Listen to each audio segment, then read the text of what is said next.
Video केवल जानकारी और शैक्षणिक उद्देश्य के लिए है। किसी भी फाइनेंशियल निर्णय से पहले अपने सलाहकार से परामर्श लें। हर सपना बड़ा होता है लेकिन शुरुआत छोटी हो सकती है। लोग मानते हैं कि फैक्ट्री लगाने के लिए करोड़ों चाहिए, लेकिन ये पूरी सच्चाई नहीं है। बाजार में हजारों ऐसे प्रोडक्ट हैं जिनके लिए भारी पूंजी नहीं, बस स्मार्ट प्लान चाहिए, सही मशीन, सही लोकेशन और एक क्लियर प्लान। यही है असली गेम। कभी सोचा है कि छोटे शहरों में चल रही कई मैन्युफैक्चरिंग यूनिट्स कैसे खड़ी हुई? उनमें से कई की शुरुआत 5 से 10 लाख से ही हुई थी। असल बात यह है कि सही इंडस्ट्री को चुनना, सटीक रिसर्च करना और एग्जीक्यूशन में पीछे ना हटना। फैक्ट्री लगाना सिर्फ बड़े उद्योगपतियों का ही खेल नहीं है। आज का उद्यमी कम पूंजी में ज्यादा माइंडसेट लेकर चलता है और यही उसे सबसे अलग बनाता है। अगर आपके पास में पूंजी कम है लेकिन जोश पूरा है तो आप जरूर कुछ कर सकते हैं। आज हम 7 ऐसे बड़े फैक्ट्री उद्योगों की बात करेंगे जिन्हें आप 10 लाख रुपए के निवेश में शुरू कर सकते हैं। इन उद्योगों की खासियत यह है कि इनकी डिमांड कभी खत्म नहीं होती। लोग हमेशा इनके प्रोडक्ट खरीदते रहेंगे और आपके लिए कमाई का दरवाजा खुला रहेगा। इसलिए इस वीडियो को आखिर तक जरूर देखें, क्योंकि ये वीडियो आपके जीवन की दिशा बदलने वाला हो सकता है। चलिए शुरुआत करते हैं पहले उद्योग से। सोचिए आपके शहर में हर दिन हजारों मीटर कपड़ा बिकता है। घरों में, ऑफिसों में, स्कूलों में, अस्पतालों में कपड़ों की जरूरत हर जगह होती है। यही कारण है कि टेक्सटाइल मिल एक ऐसा उद्योग है जिसकी डिमांड कभी भी कम नहीं हो सकती है। टेक्सटाइल मिल का मतलब है कपड़े का निर्माण, यानी धागे से लेकर तैयार फैब्रिक तक की प्रक्रिया। अगर आप 10 लाख रुपए निवेश करना चाहते हैं तो ये टेक्सटाइल मिल आपके लिए एक बेहतरीन विकल्प हो सकता है। इस उद्योग को शुरू करने के लिए आपको सबसे पहले चाहिए एक छोटा इंडस्ट्रियल शेड या जगह जहां मशीनें लग सकें और उत्पादन सुचारू रूप से चल सके। उसके बाद जरूरत होगी मशीनों की, जैसे power loom machine, spinning machine, dyeing और फिनिशिंग मशीन।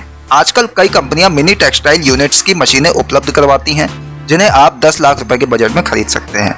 अब बात करते हैं लागत की। टेक्सटाइल मिल शुरू करने के लिए मशीनों और जगह पर आपकी अधिकतर रकम खर्च होगी। लगभग 7 लाख रुपए मशीनों पर और 3 लाख रुपए जगह, रॉ मटेरियल और श्रमिकों पर खर्च हो सकते हैं। इसके बाद आपका उत्पादन शुरू हो जाएगा। फायदा कहाँ है? कपड़े का बिजनेस कभी रुकता नहीं है।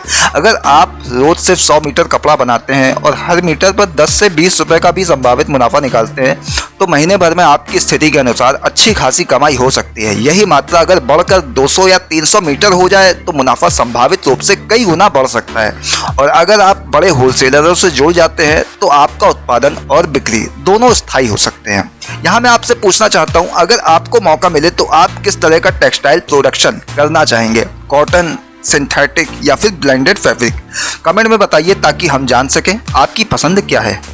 टेक्सटाइल मिल का भविष्य बहुत ही उज्जवल है क्योंकि फैशन इंडस्ट्री लगातार बढ़ रही है। हर साल नए डिजाइन और नए ट्रेंड आते हैं और हर नए ट्रेंड के लिए कपड़े की जरूरत पड़ती है। यही वजह है कि ये उद्योग लंबे समय तक संभावित लाभ देता रह सकता है। अब चलते हैं दूसरे उद्योग की तरफ।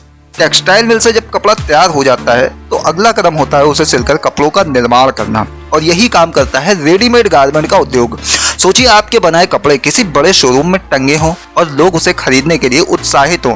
ये कितना संतोषजनक अनुभव होगा। रेडीमेड गारमेंट फैक्ट्री शुरू करने के लिए आपको ज्यादा बड़ी जगह की जरूरत नहीं होती है। एक हॉल या इंडस्ट्रियल स्पेस पर्याप्त है। आपको चाहिए सिलाई मशीनें, कटिंग मशीन, ओवरलॉक मशीन और प्रेस मशीन। 10 लाख रुपए में आप आराम से 20 से 25 मशीनें लगाकर एक छोटा गारमेंट यूनिट खड़ा कर सकते हैं। यहाँ लागत का बड़ा हिस्सा मशीनों और श्रमिकों पर आता है। अगर आप 20 मशीनें खरीदते हैं तो इसकी लागत लगभग 5 से 6 लाख रुपए होगी। बाकी पैसा जगह, रॉ मटेरियल यानी कपड़ा और श्रमिकों की तनख्वाह पर खर्च होगा। अब आते हैं मुनाफे पर। मान लीजिए आप शर्ट का उत्पादन कर रहे हैं। एक शर्ट बनाने में आपकी लागत आती है लगभग 200 रुपए, लेकिन वही शर्ट होलसेल में 300 से 350 रुपए में बिक सकती है।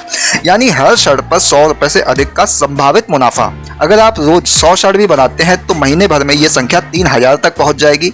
अब जरा सोचिए, 3000 शर्ट पर 100 रुपए का संभावित मुनाफा, यानी महीने में लगभग 3 लाख रुपए तक का लाभ संभव है, जो पूरी तरह उत्पादन क्षमता और बाजार पर निर्भर करेगा। यही तो है रेडीमेड गारमेंट उद्योग की ताकत। रेडीमेड गारमेंट का सबसे बड़ा फायदा यह है कि इसमें वैरायटी की कोई सीमा नहीं है। आप बच्चों के कपड़े बना सकते हैं, महिलाओं के गारमेंट्स बना सकते हैं या फिर पुरुषों के कपड़े बना सकते हैं।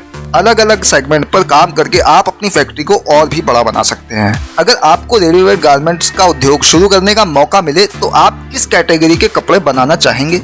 बच्चों के, महिलाओं के या फिर पुरुषों के? कमेंट करके जरूर लिखिए। रेडीमेड गारमेंट की संभावनाएं बहुत अधिक हैं क्योंकि आजकल लोग सिलवा कर कपड़े बनाने से ज्यादा रेडीमेड कपड़े पसंद करते हैं। बड़े शोरूम, मॉल और ऑनलाइन प्लेटफॉर्म पर रेडीमेड कपड़ों की डिमांड लगातार बढ़ रही है। इसका मतलब ये हुआ कि आपका बनाया सामान सिर्फ लोकल मार्केट तक सीमित नहीं रहेगा बल्कि पूरे देश में बिक सकता है। तो दोस्तों, ये थे पहले दो उद्योग, टेक्सटाइल मिल और रेडीमेड गारमेंट फैक्ट्री। दोनों ही 10 लाख रुपए के निवेश में शुरू किए जा सकते हैं और दोनों की डिमांड स्थायी है। अगर आप लंबे समय तक का सोचते हैं और अपने लिए एक सुरक्षित भविष्य चाहते हैं तो ये दोनों उद्योग आपके लिए बेहद शानदार विकल्प हो सकते हैं। इन दोनों में से आपको कौन सा उद्योग सबसे ज्यादा आकर्षक लगता है और क्यों? अपने विचार कमेंट में जरूर बताइए। तीसरा बिजनेस है साबुन और डिटर्जेंट फैक्ट्री। सोचिए, हर घर में रोजाना इस्तेमाल होने वाली चीज अगर आपकी फैक्ट्री से बनकर बाहर जाए तो उसकी मांग कभी खत्म हो सकती है क्या? साबुन और डिटर्जेंट ऐसा प्रोडक्ट है जिनका उपयोग हर इंसान करता है, चाहे अमीर हो या मध्यम वर्ग, और यही कारण है कि इस उद्योग की संभावनाएं हमेशा बनी रहती हैं। साबुन और डिटर्जेंट फैक्ट्री शुरू करने के लिए सबसे पहले आपको जगह की जरूरत होगी जहां मशीनें आसानी से लग सके और प्रोडक्शन हो सके। इस बिजनेस को शुरू करने के लिए जो जरूरी चीजें चाहिए उनमें शामिल है साबुन बनाने की मशीन, डिटर्जेंट पाउडर बनाने की मशीन, पैकिंग मशीन, कच्चा माल जैसे कि केमिकल्स, खुशबू, कलर और ऑयल्स।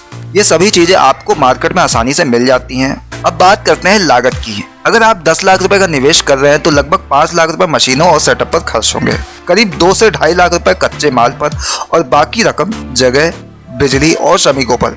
यानी पूरे बजट में आराम से एक छोटा लेकिन अच्छा सेटअप तैयार किया जा सकता है।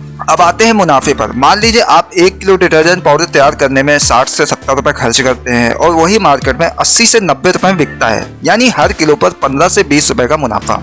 अगर आप रोजाना 100 किलो भी उत्पादन करते हैं तो महीने का हिसाब लगाइए, मुनाफा लाखों में पहुंच सकता है। अब बात करें साबुन की, तो एक साबुन तैयार करने में लगभग 3 से 4 रुपए लागत आती है और वही साबुन 8 से 10 रुपए में आसानी से बिक जाता है। ये सीधा 100% तक का फायदा है।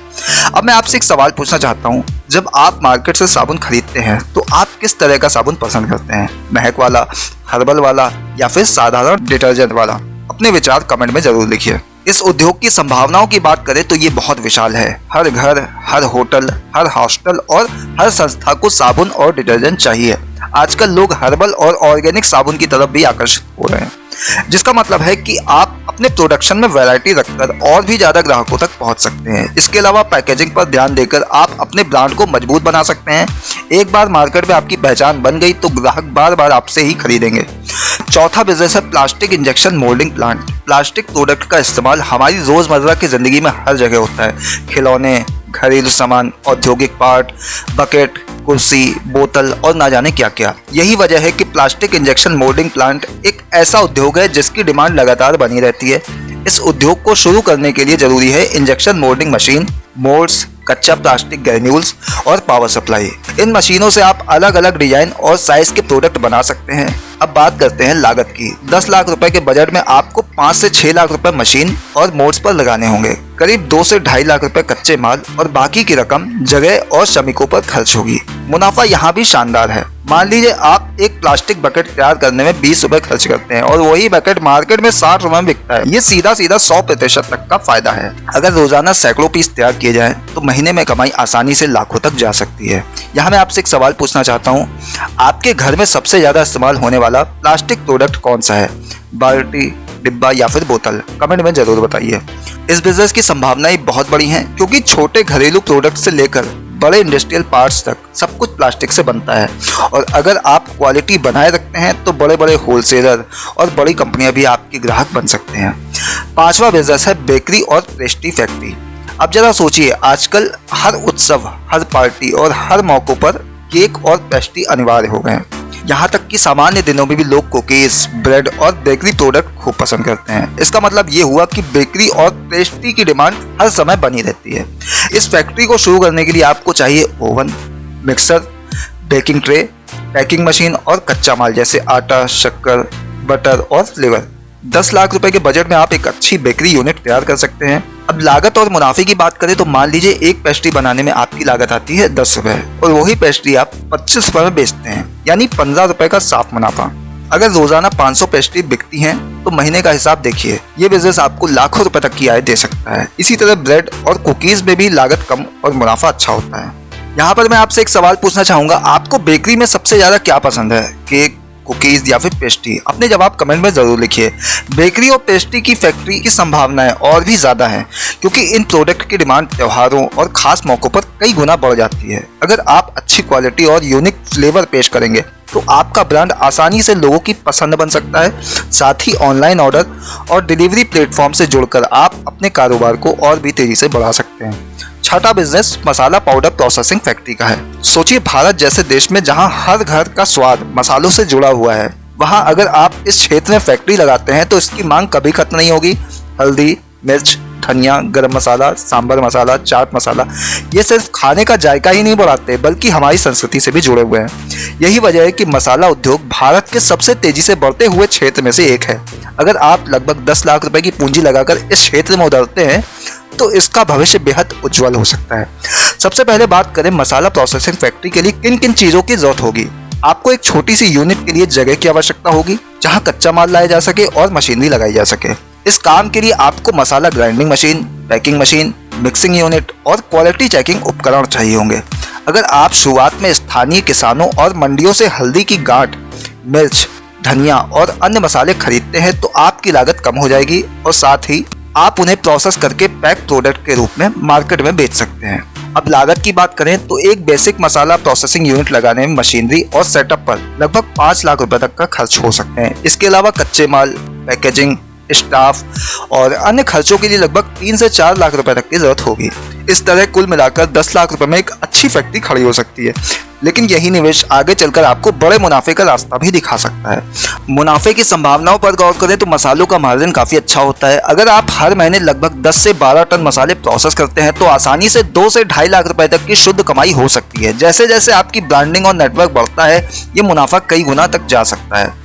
आप चाहे तो छोटे पैक जैसे 100 ग्राम और 200 ग्राम वाले पाउच बनाकर खुदरा बाजार में बेच सकते हैं या फिर थोक में बड़े पैक बनाकर रेस्टोरेंट और होटल को सप्लाई कर सकते हैं।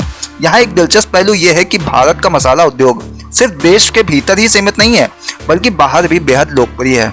भारतीय मसालों की मांग अमेरिका, यूरोप, मिडिल ईस्ट और एशिया के कई देशों में लगातार बढ़ रही है। अगर आप एक्सपोर्ट का रास्ता खोलते हैं और आवश्यक सर्टिफिकेशन लेकर विदेशी बाजार में अपने प्रोडक्ट भेजते हैं तो आपकी कमाई कई गुना बढ़ सकती है।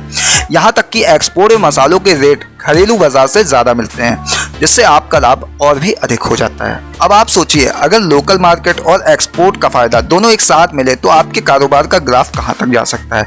आपको क्या लगता है, अगर आपको मौका मिले तो आप किस देश में अपने मसाले बेचना चाहेंगे? कमेंट में जरूर बताइए। अब चलते हैं 7वें बिजनेस की ओर और यह है पैक्ड जूस या ड्रिंक मैन्युफैक्चरिंग का काम। आजकल लोग हेल्थ और फिटनेस को लेकर काफी सजग हो गए हैं। सॉफ्ट ड्रिंक के बजाय लोग pack juice, cold press juice और फ्लेवर हेल्थ ड्रिंक को ज्यादा पसंद करने लगे। यही कारण है कि इस सेक्टर में डिमांड लगातार बढ़ रही है। अगर आप लगभग 10 लाख रुपए निवेश करके इस क्षेत्र में प्रवेश करते हैं तो ये एक बेहद लाभदायक बिजनेस बन सकता है। इस फैक्ट्री को शुरू करने के लिए आपको juice extraction machine, pasteurisation unit, filtering और पैकिंग मशीन की जरूरत होगी। इसके अलावा ठंडा स्टोरेज और क्वालिटी टेस्टिंग लैब भी जरूरी है।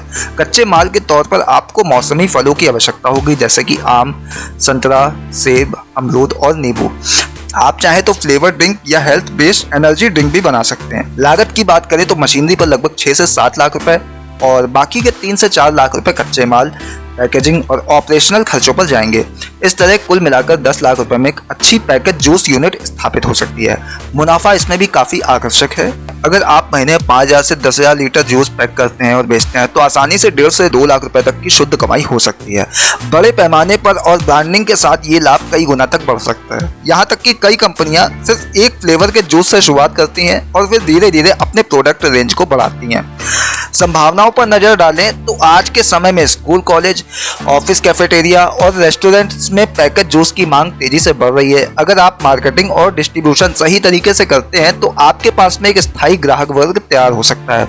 इसके अलावा आप हेल्थ कॉन्शियस लोगों के लिए बिना शुगर या लो कैलोरी ड्रिंक्स भी बना सकते हैं, जिससे आपका ब्रांड और भी लोकप्रिय हो सकता है। अगर आपको खुद चुनना पड़े तो आप फ्रेश जूस पीना पसंद करेंगे या फिर पैकेज जूस, और कौन सा फ्लेवर आपका फेवरेट होगा, कमेंट में जरूर बताइए। तो ये थे 7 बिजनेस जो 10 लाख रुपए के निवेश में शुरू करके लंबे समय तक स्थायी और शानदार मुनाफा दिला सकते हैं। वीडियो पसंद आया हो तो लाइक कीजिए, शेयर कीजिए और ऐसे ही बिजनेस आइडियाज के लिए जुड़े रहिए। फिलहाल के लिए इतना ही, दीजिए इजाजत, नमस्कार।